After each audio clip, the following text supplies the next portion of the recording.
जय गुरुदेव, जय दादा गुरुदेव। आज हम जिस दिव्य लेखनी को पढ़ेंगे उसका शीर्षक है मात्र सनातन धर्म ही विश्व शांति का रक्षक। 3 दिसंबर 1988 को गुरुदेव श्री रामलाल जी सियाग, जो एवीएस के जोधपुर के संस्थापक और संरक्षक हैं, उन्होंने इस दिव्य लेख को लिखा था। गुरुदेव ने लिखा है, महर्षि श्री अरविंद ने घोषणा की थी कि भारत ही भगवान को धरती पर लाएगा। महर्षि श्री अरविंद ने कहा था कि अंधकार ठोस बनकर जम गया है, अब संतों से शांति असंभव है, अब धरा पर भगवान के अवतार की आवश्यकता है। और महर्षि ने मात्र इसीलिए आराधना की। महर्षि अपने उद्देश्यों में पूर्ण रूप से सफल हुए और उन्होंने घोषणा कर दी कि 24 नवंबर 1926 को ही श्री कृष्ण का पृथ्वी पर अवतरण हुआ था। जय गुरुदेव। आगे गुरुवर ने लिखा है, श्री कृष्ण अति मानसिक प्रकाश नहीं है। श्री कृष्ण के अवतरण का अर्थ है अधि मानसिक देव का अवतरण, जो जगत को अति मानस और आनंद के लिए तैयार करता है। श्री कृष्ण आनंद में है, वे अति मानस को अपने आनंद की ओर उद्बुद्ध करके विकास का समर्थन और संचालन करते हैं। इसी संदर्भ में महर्षि श्री अरविंद ने भविष्यवाणी की हुई है कि वह शक्ति जो 24/11/1926 को मनुष्य के रूप में जन्म ले चुकी है, सन 1993 के अंत तक अपने क्रमिक विकास के साथ संपूर्ण विश्व के सामने प्रकट हो जाएगी। भगवान ने श्री अरविंद को अलीपुर जेल में आदेश दिया था कि मैं इस देश को अपना संदेश फैलाने के लिए उठ रहा हूँ। यह संदेश उस सनातन धर्म का संदेश है जिसे तुम अभी तक नहीं जानते थे, पर अब जान गए हो। तुम बाहर जाओ तो देशवासियों को कहना कि तुम सनातन धर्म के लिए उठ रहे हो। तुम्हें स्वार्थ सिद्धि के लिए नहीं, अपितु संसार के लिए उठाया जा रहा है। जब कहा जाता है कि भारतवर्ष महान है, तो इसका मतलब है सनातन धर्म महान है। मैंने तुम्हें दिखा दिया है कि मैं सब जगह और सब में मौजूद हूँ। जो देश के लिए लड़ रहे हैं, उन्हीं में ही नहीं, देश के विरोधियों में भी काम कर रहा हूँ। जाने या अनजाने, प्रत्यक्ष रूप से सहायक होकर, विरोध करते हुए, सब मेरा ही काम कर रहे हैं। मेरी शक्ति काम कर रही है और वह दिन दूर नहीं जब काम में सफलता प्राप्त होगी। यीशु मसीह की भविष्यवाणियों के अनुसार भी उस सहायक के पूर्व से आने की बात कही गई है। उस सहायक के आने का सही समय है। उस सहायक के आने का यही समय है। इसके अतिरिक्त विश्व के कई भविष्यवक्ताओं ने भी कहा है कि 20वीं सदी के अंत से पहले एक नई सभ्यता, जिसका उद्गम भारत से होगा, विश्व संपूर्ण विश्व को आंधी तूफान की तरह ढक लेगी। विश्व भर के सभी धर्मों में मात्र सनातन धर्म ही एक ऐसा धर्म है जो मनुष्य को विकास की चरम सीमा तक पहुंचाने की बात कहता है। वैदिक मनोविज्ञान के अनुसार मनुष्य शरीर की संरचना 7 प्रकार के तत्वों से हुई है, जिनके अंदर आत्मा अंतर्निहित है। इन 7 तत्वों की अलग अलग व्याख्या करते हुए ऋग्वेद कहता है, अन्नमय कोश, प्राणमय कोश, मनोमय कोश, विज्ञानमय कोश, आनंदमय कोश, चित्तमय कोश, सतमय कोश। जय गुरुदेव। आगे गुरुवर ने लिखा है, आज तक इनमें से प्रथम 4 कोश ही मानवता में विकसित हो पाए हैं। बाकी तीनों सतचित आनंद, सच्चिदानंद कोश अभी तक विकसित नहीं किए जा सके। वैदिक मनोविज्ञान के अनुसार अन्नमय कोश से विज्ञानमय कोश तक अपराध या सत्ता का निम्नतर भाग है, जहां विद्या पर अविद्या का आधिपत्य है। आनंद से सत तक परार्ध या उच्चतर अर्ध, जिसमें अविद्या पर विद्या का प्रभुत्व है, और वहां अज्ञान, पीड़ा और सीमा का नाम नहीं, क्योंकि प्रथम चारों कोशों में विद्या पर अविद्या का आधिपत्य है। इसलिए विज्ञान का प्रयोग सृजन के स्थान पर विध्वंस में ही अधिक हो रहा है। विश्व में मात्र वैदिक धर्म ही अवतारवाद का जनक है। वही कहता है कि ईश्वर की प्रत्यक्षानुभूति और साक्षात्कार संभव है। संसार के बाकी पैगंबरवादी धर्मों में यह सामर्थ्य नहीं है। वे तो मात्र पैगंबर के बताए अनुसार ही ईश्वर को जानते हैं। प्रत्यक्षानुभूति और साक्षात्कार करने का उन कोई पथ उन धर्मों में नहीं है। जब सात में से 4 तत्वों की जानकारी विश्व को हो चुकी है, तो बाकी 3 कोशों का भी ज्ञान प्राप्त करना संभव है। परंतु उस ज्ञान को प्राप्त करने का सामर्थ्य केवल सनातन धर्म में ही है, क्योंकि वह ईश्वरवाद का जनक है। पैगंबरवादी धर्म यह कार्य नहीं कर सकते, क्योंकि अब बाकी तीनों तत्वों सतचित आनंद सच्चिदानंद के चेतन होने का नंबर है। अतः यह कार्य मात्र भारत ही करेगा। अनादिकाल से यह ज्ञान विश्व को भारत ही देता रहा। इसी दिव्य ज्ञान का प्रचार प्रसार संपूर्ण विश्व में पुनः करके अपने स्वर्ण युग में प्रवेश कर जाएगा।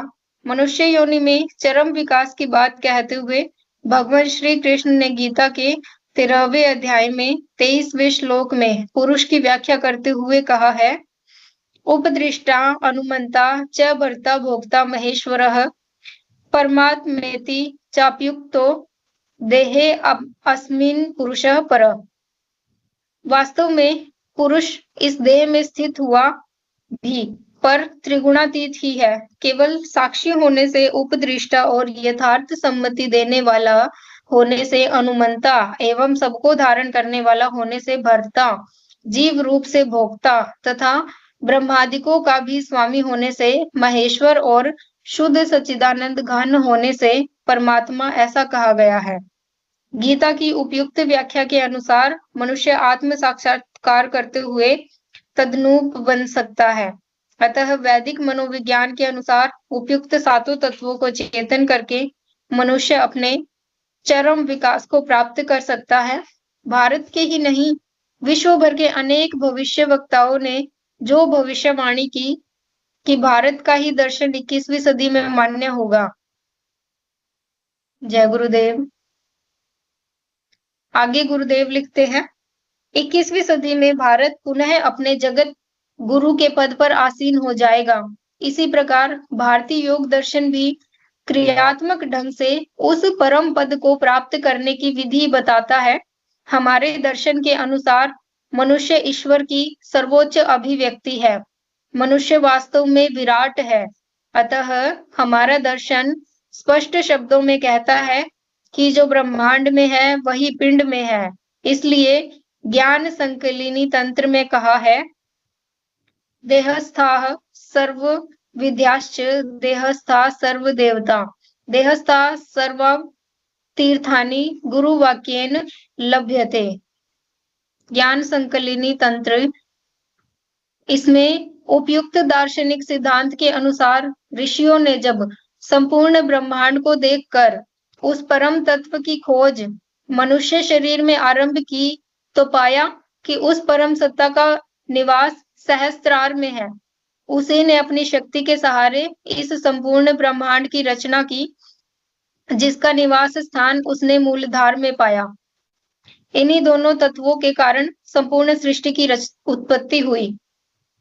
इन्हीं दोनों तत्वों के कारण संपूर्ण सृष्टि की उत्पत्ति हुई। प्रभु की वह शक्ति सहस्त्रार से नीचे चली और असंख्य ब्रह्मांडों और लोकों की रचना करती हुई मूलाधार में आकर स्थित हो गई। यह शक्ति सुषुप्त अवस्था में रहती है। केवल मनुष्य योनि में ही इसे जागृत किया जा सकता है। यह कार्य गुरु कृपा रूपी शक्तिपात से ही संभव है। 21वीं सदी में भारत पुनः अपने जगत गुरु के पद पर आसीन हो जाएगा। इसी प्रकार भारतीय योग दर्शन भी क्रियात्मक ढंग से उस परम पद को प्राप्त करने की विधि बताता है। हमारे दर्शन के अनुसार मनुष्य ईश्वर की सर्वोच्च अभिव्यक्ति है। मनुष्य वास्तव में विराट है। आगे गुरुवर ने लिखा, सिद्ध योग में गुरु शिष्य परंपरा में शक्तिपात दीक्षा का विधान है। गुरु शक्तिपात करके साधक की कुंडलिनी को चेतन करते हैं। चेतन होते ही वह शक्ति सुषुम्ना के रास्ते अपने स्वामी से मिलने सहस्त्रार की तरफ उधर्व गमन करने लगती है। गुरु का उस पर पूर्ण प्रभुत्व होता है। अतः वे उसका नियंत्रण और संचालन स्वयं करते हैं। वह शक्ति उदर्भ गमन करती हुई 6 चक्रों और तीनों ग्रंथियों का भेदन करती हुई साधक को समाधि स्थिति, जो कि समत्व बोध की स्थिति है, प्राप्त करा देती है। इस प्रकार पृथ्वी तत्व के आकाश तत्व में लय होने को ही मोक्ष अर्थात कैवल्य पद प्राप्त होने की संज्ञा दी गई है। जय गुरुदेव। आगे गुरुदेव लिखते हैं, शक्तिपात से जब कुंडलिनी जागृत हो जाती है तो उदर्भ गमन करने लगती है। कई जन्मों के संस्कारों के कारण रास्ता अवरुद्ध रहता है। अतः साधक को विविध प्रकार की योगिक क्रियाएं जैसे आसन, बंध, मुद्राएं और प्राणायाम स्वतः होने लगते हैं। वह शक्ति साधक का शरीर, प्राण, मन और बुद्धि अपने स्वायत्त कर लेती है।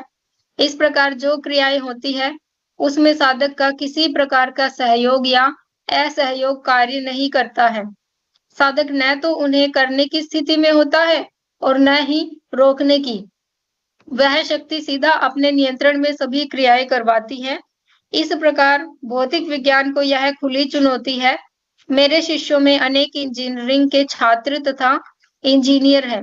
उन सभी को ये क्रियाएं होती हैं। इससे पतंजलि योग दर्शन में वर्णित सभी सिद्धियों के ज्ञान के साथ साथ हर प्रकार से पूर्ण स्वस्थ होकर मोक्ष प्राप्त करता है।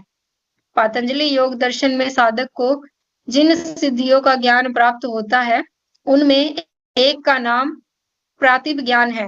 उस ज्ञान का वर्णन विभूतिपाद के 33वें तथा 36वें सूत्र में वर्णन किया गया है। इस संबंध में ऋषि ने कहा, ततः प्रातिभ श्रावण वेदना स्वाद वार्ता जायन्ते। विभूतिपाद उस प्रातिभ, श्रवण, वेदन, आदर्श, आस्वाद और वार्ता, ये 6 सिद्धियां प्रकट होती हैं। प्रातिभ, इससे भूत, भविष्य और वर्तमान एवं सूक्ष्म ढकी हुई दूर देश में स्थित वस्तुएं प्रत्यक्ष हो जाती हैं। श्रावण, इससे दिव्य शब्द सुनने की शक्ति आ सकती है। वेदन, इससे दिव्य स्पर्श का अनुभव करने की शक्ति आ जाती है। आदर्श, इसमें दिव्य रूप का दर्शन करने की शक्ति आ जाती है। आस्वाद, इसमें दिव्य रस का अनुभव करने की शक्ति आ जाती है। वार्ता, इससे दिव्य गंध का अनुभव करने की शक्ति आ जाती है। जय गुरुदेव। मैं संसार में इस ज्ञान को बांटने के लिए ही मेरे गुरु के आदेश से निकला हूँ। यह ज्ञान मात्र गुरु कृपा से ही प्राप्त होना संभव है। इसकी कीमत मात्र गुरु के चरणों में संपूर्ण समर्पण है और किसी विधि या बौद्धिक प्रयास से यह ज्ञान प्राप्त होना असंभव है। इस समय मानव बुद्धि को बहुत बड़ी मान्यता है, परंतु इस युग का मानव भूल जाता है कि मन बुद्धि को दिन में कई सब्ज बाग दिखाकर चकमा दे जाता है। भारतीय योग दर्शन में मन को स्थिर करके ही यह ज्ञान प्राप्त करने की क्रियात्मक विधि बताई गई है। पतंजलि ऋषि ने जब योग दर्शन लिखना आरंभ किया तो योग की व्याख्या करते हुए दूसरे सूत्र में स्पष्ट शब्दों में कहा है, चित्त की वृत्तियों का निरोध ही योग है। जय गुरुदेव। अंत में गुरुदेव ने लिखा है, और यह कार्य मनुष्य स्वयं नहीं कर सकता, इसमें चेतन गुरु का नितांत आवश्यक इसमें चेतन गुरु की नितांत आवश्यकता होती है। इस संबंध में महोपनिषद में कहा है, दुर्लभो विषय त्यागो दुर्लभम तत्व दर्शन, दुर्लभो सहजावस्था सद्गुरु करुणाम बिना। सद्गुरु की दया के बिना विषय त्याग दुर्लभ है, तत्व दर्शन दुर्लभ है और सहजावस्था दुर्लभ है। महोपनिषद। अंत में मेरे संत सद्गुरु देव बाबा श्री गंगाई नाथ जी योगी ब्रह्मलीन की अहेतु की कृपा मुझ पर नहीं होती तो मैं 100 जन्मों तक आराधना करके भी यह ज्ञान प्राप्त नहीं कर सकता था। अतः इसे गुरु प्रसाद समझकर बांटने निकला हूँ। विश्व के सभी सकारात्मक स्त्री पुरुषों को सच्चाई जानने के लिए सप्रेम आमंत्रित करता हूँ। जय गुरुदेव, जय दादा गुरुदेव।